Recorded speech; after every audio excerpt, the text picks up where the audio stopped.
This lecture deals with the simplest graph search algorithm, that is breadth-first search. So, given a graph G equal to VE with a distinguished source vertex, this algorithm systematically explores the edges to discover all the vertices that are reachable from S. So, starting from S, this algorithm will try to discover all the vertices that are reachable from S. So consider this particular graph. If I fix A as the source vertex, it will try to discover all the vertices that are reachable from A. So what do you mean by reachability? If I consider F is reachable from A because there exists at least one path that leads to F starting from A. Assume that I am extending this graph by adding one particular vertex, that will be H.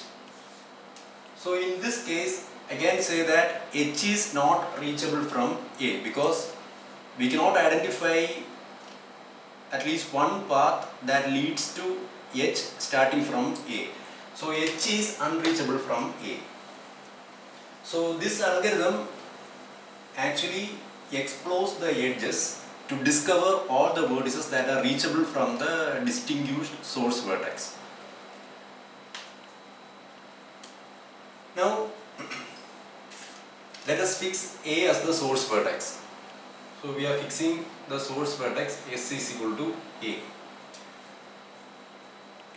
So if we consider the execution of this particular algorithm, at some particular instant, some set of vertices are said to be discovered, and the remaining set you can treat it as undiscovered set of vertices. So how this algorithm differentiates discovered and undiscovered set of vertices? So in order to distinguish discovered and undiscovered vertices, this algorithm uses a field, a color field. So for each vertex there will be an associated color field that will be either white, grey or black. So undiscovered set of vertices will be having color white. So at some particular instant, if a vertex is white in color, then we can say that that is not at all discovered or yet to be discovered. Whenever this algorithm discovers a particular vertex, color will turn from white to grey. So if color of vertex is grey, then that means that vertex is actually a discovered one. Whenever you visit or discover all adjacent vertices of a particular vertex U, then color of U will turn to black. So whenever you discover a vertex, or whenever this algorithm discovers a vertex, color will turn from white to grey. Whenever this algorithm visits or discovers all the adjacent vertices of a grey vertex, color will turn from grey to black. So using these three colors, you can differentiate or classify the vertices. Now, in addition to color field, it will maintain a predecessor field. So let it be a predecessor field. In this algorithm, it is notated as pi, predecessor field. So predecessor actually keep tracks of the predecessor from which you are discovering a particular node.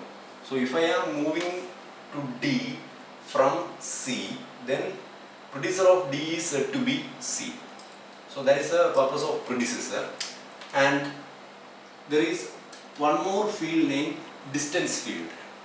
So distance actually keep tracks of the shortest distance from the starting vertex or source vertex to that particular vertex.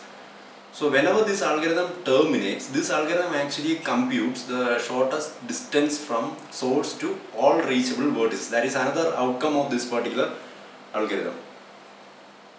Now, whenever this algorithm terminates, from the predecessor information we can construct or build breadth first tree. That is another outcome of this particular algorithm. So it will produce a breadth first tree, and breadth first tree. If you talk about breadth first tree, root will be the source vertex, and that particular tree will contain all the vertices that are reachable from the source vertex. So as far as the breadth first tree is concerned, root will be the source vertex. Now, if I consider the path from root to any particular vertex, that will be the shortest path from source vertex to that particular vertex in our graph G. So I will try to illustrate with an example.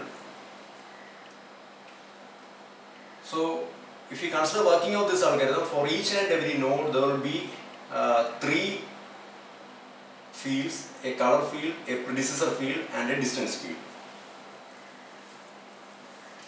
So let me illustrate the working of this algorithm with a simple example. So consider this particular graph, treat A as the source vertex.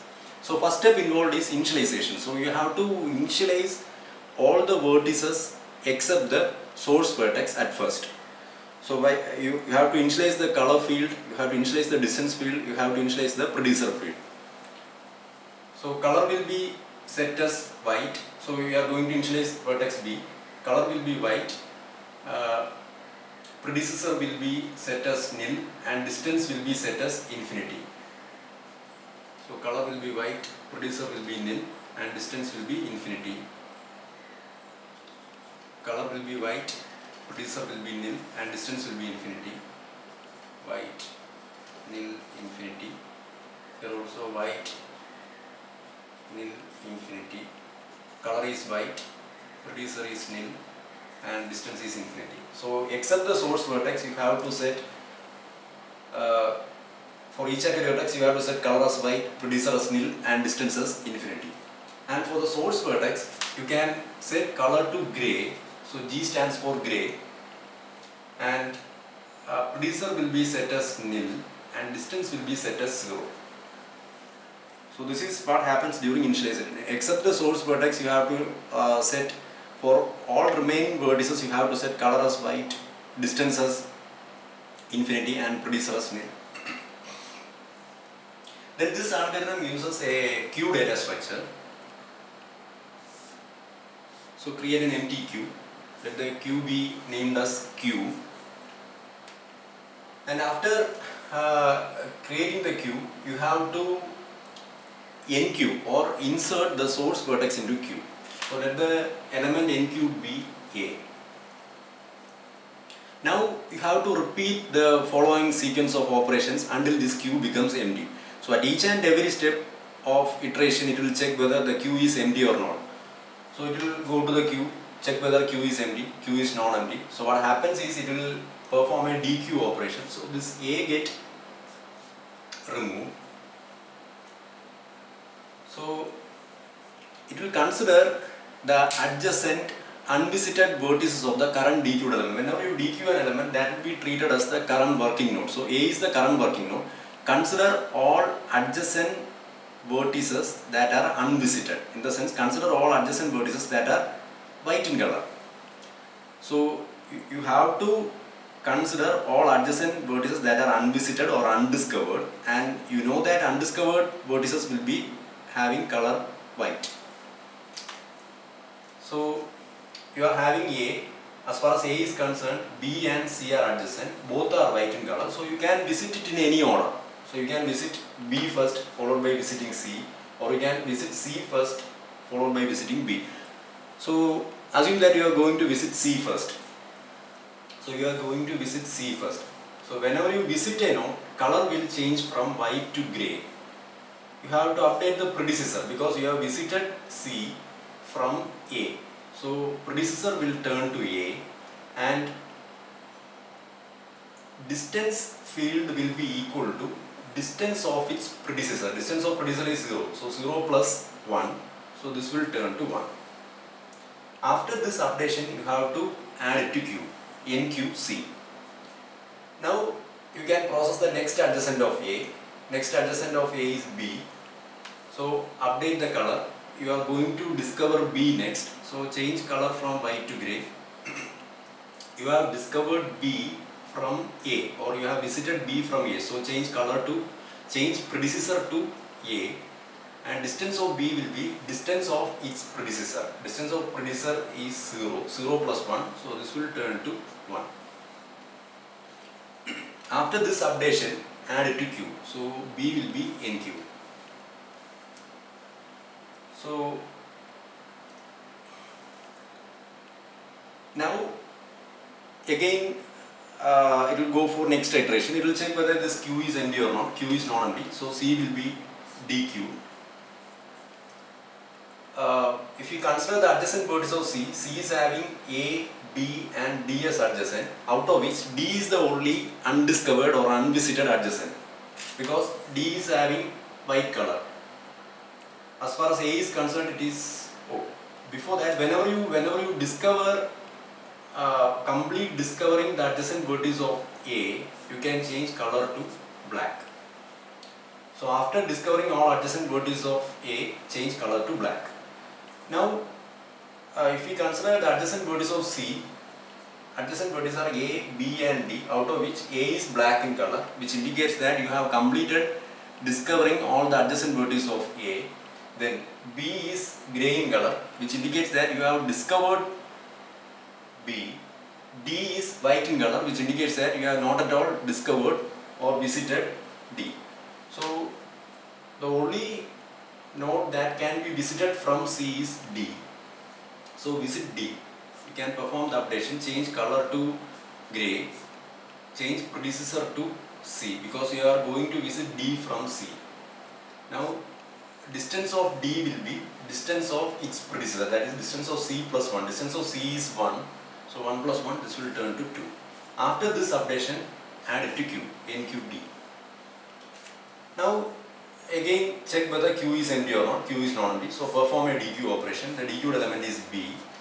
Now B is the current working node. Consider adjacent vertices of B that are undiscovered or unvisited. That is, you have to check whether B is having any unvisited. So before this operation, you will update the color of C to black, because you have visited all the adjacent vertices of C. Now from B, you will be checking whether there exists any undiscovered adjacent vertex. B is not having any undiscovered adjacent vertex, so you can change color of B to black. Now you will be checking whether Q is empty or not. Q is not empty, so perform a DQ operation. DQ element is D. Check whether D is having any undiscovered adjacent vertex, that is, check whether D is having adjacent white vertex. D is having only one vertex that is unvisited, that is G, whose color is white. So what you can do is you can visit G. So change color to grey. We are going to visit G, or you are visiting G from D. So predecessor of G will be D, and distance of G will be distance of its predecessor, distance of D plus 1. So this will turn to 3. So after visiting all the adjacent vertices of D, you can change color of D to black. So you have performed the DQ operation of D. So whenever you perform visit operation of G from D, NQ G. Again you will be checking whether Q is empty or not. Q is not empty. So perform a DQ operation. DQ element is G. So G get removed. Now consider the adjacent white vertices of G. G is having E and F as adjacent white vertices. So you can visit it in any order or discover it in any order. E followed by F or F followed by E. Assume that you are going to visit F at first. So change color to grey. Change predecessor to G, because you are going to visit F from G. Now distance of F will be distance of its predecessor, distance of G, that is 3 plus 1, it will turn to 4. And after this updation, NQF. Now you are going to visit E from G. So change color to grey, predecessor to G, distance will be distance of G plus 1, so 3 plus 1 which will turn to 4. And after this operation, NQE. Again you will be checking whether Q is empty or not. Q is non-empty. So after this operation, since we have completed visiting all the adjacent vertices of G, color of G will turn to black. Now perform a DQ operation. DQ element is here. Check whether F is having any adjacent white vertex. F is not having any adjacent white vertex. So change color of F to black. So this get DQ. Now again check whether Q is empty or not. Q is not empty. So perform a DQ operation. DQ element is E. So check whether E is having adjacent white vertex. E is not having any adjacent white vertex. So change color to black. Again you will be checking whether Q is empty or not. Q is empty. At this point BFS traversal exit from execution. Now if I consider the BFS sequence is A, C, B, D, E, F, G. A, C, B, D, G, F, E. So you have discovered vertices in this particular order. That is the actual BFS sequence. Now from the predecessor information, I can build the breadth-first tree. So as I said, source vertex will be the root node. From A, actually we have visited the adjacent vertice in the order C followed by B. So we have visited C first, followed by visiting B. Now from C you have visited D. So from C you have visited D. Now from D you have visited G. Now from G you have visited F and E in that order. So from G you have visited F and E. So this is the breadth-first tree obtained, and as I said, this tree actually holds the shortest path from source vertex A to all remaining reachable vertices.